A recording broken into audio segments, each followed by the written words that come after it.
خودی سر نہا، خودی کا سر نہا، خودی ہے تیر فستا، تیر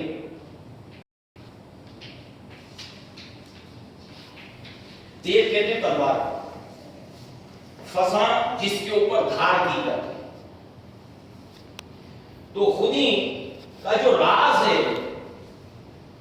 خودی کا سر نہا، جو پوشیدہ راز ہے خودی کا، وہ کیا ہے؟ لا الہ الا اللہ، توحید ہے۔ خودی ہے تیر فسا، خودی کیا ہے؟ ایک تلوار ہے، اور اس کے لیے دھار کیا ہے؟ لا الہ الا اللہ۔ بھائی کوئی بھی تلوار ہے بغیر دھار کے بیکار ہے، ایسے ہی انسان جو ہے وہ اس کا وجود بے اثر ہے۔ زم کھائی ہوئی تلوار کا کیا مطلب ہے؟ ایسے ہی ایک انسان جس کی زندگی کے اندر جو ہے وہ خودی بیدار نہیں ہے، خودی کی اس نے تربیت نہیں کی ہے، ایک راز ہے یہ، اور یہ راز کاہے سے کھلے گا؟ لا الہ الا اللہ سے۔ یہ خودی، اس کی یہ تیر ہے، ایک تلوار ہے، اگر یہ زنگ آلود ہے، اس کے اوپر جو ہے وہ دھار نہیں ہے اگر، تو یہ بیکار ہے، کسی کام کی نہیں ہے۔ ایسے انسان کا وجود وہ بغیر جو ہے وہ خودی کے ایسا ہی ہے جیسے زنگ کھائی ہوئی تلوار، بیکار۔ تو پھر اس کو دھار کیسے لگے گی؟ اس کو دھار کیسے لگے گی؟ اس کو دھار لگے گی توحید، لا الہ الا اللہ۔ یعنی کل ملا کر اس نظم کا جو عنوان ہے لا الہ الا اللہ، گویا کہ ہر اب شعر جو ہے وہ اس کے گرد جو ہے وہ گردش کرے گا۔ انسان اس کی خودی کے بغیر زیرو ہے، زنگ کھائی ہوئی تلوار ہے جس کے اوپر دھار نہیں ہے، بیکار ہے۔ اسی طریقے سے جو ہے وہ خودی کیا ہے؟ ایک راز ہے، چھپا ہوا راز ہے، وہ راز اس وقت تک تم پر نہیں کھلنے والا، اس کو کھولنے والی چیز ہے لا الہ الا اللہ۔ تمہاری شخصیت کو واقعی میں دھاردار بنانے والی جو چیز ہے وہ ہے خودی، اور خودی کو دھار لگانے والی چیز ہے توحید، لا الہ الا اللہ۔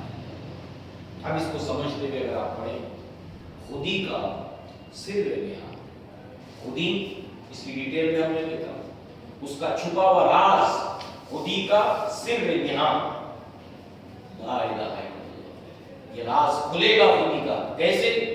اس کی چابی ہے لا الہ الا اللہ۔ خودی زنگ کھائی ہوئی تلوار ہے، بغیر دھار کی تلوار ہے، اس کو دھار جو چیز لگائی ہے وہ کیا ہے؟ انسان کی شخصیت کو دھار دار، کاٹ دار جو چیز بنائے گی وہ کیا ہے؟ لا الہ الا اللہ۔ آپ دیکھ لیں، ہمیشہ صحابہ کو اس کے معاملے میں لائے، ابو بکر کی پرسنالٹی کو دھار دار پرسنالٹی ہے، دم ہے، دم پرسنالٹی۔ عمر بن خطاب دم ہے پرسنالٹی، صرف اکیلے عمر بن خطاب کی شخصیت میں ایسی دھار تھی کہ کئی کلومیٹر دور دو لوگ آپس میں بیٹھ کر اسلام کے خلاف بات کرنے سے ڈرتے تھے، اتنا روب تھا، اتنی دھار تھی عمر بن خطاب۔ اللہ کے نبی صلی اللہ علیہ وسلم نے فرمایا کہ اللہ تعالیٰ نے مجھے میری مدد کی گئی، فضلت علی الانبیاء بست، 6 چیزوں سے اللہ نے میری مدد کی ہے، اس کے اندر نصرت بالرعب، میری شخصیت کو اللہ نے رعب سے بھر دیا، دھار سے بھر دیا۔ 40 دن اور رات تک اگر مسافر سفر کرے اور جہاں جا کر رکے گا، 40 دن اور نان سٹاپ 24/7 40 ڈیز جہاں جا کر رکے گا، وہاں تک اللہ نے لوگوں کے دلوں میں میرا رعب ڈالا ہے۔ آج آپ کو ماننا پڑے گا کہ یار مسلمانوں کا رعب ختم ہو چکا ہے، اور اللہ کے نبی نے کہا تھا کہ لوگوں کے دلوں سے تمہارا رعب اللہ نکال دے گا، اور تمہارے دلوں میں غیروں کا رعب بیٹھ جائے گا، تم ڈرو گے لوگوں سے، تمہارے دلوں میں رعب آ جائے گا، اور تمہارا رعب لوگوں کے دلوں سے نکل جائے گا۔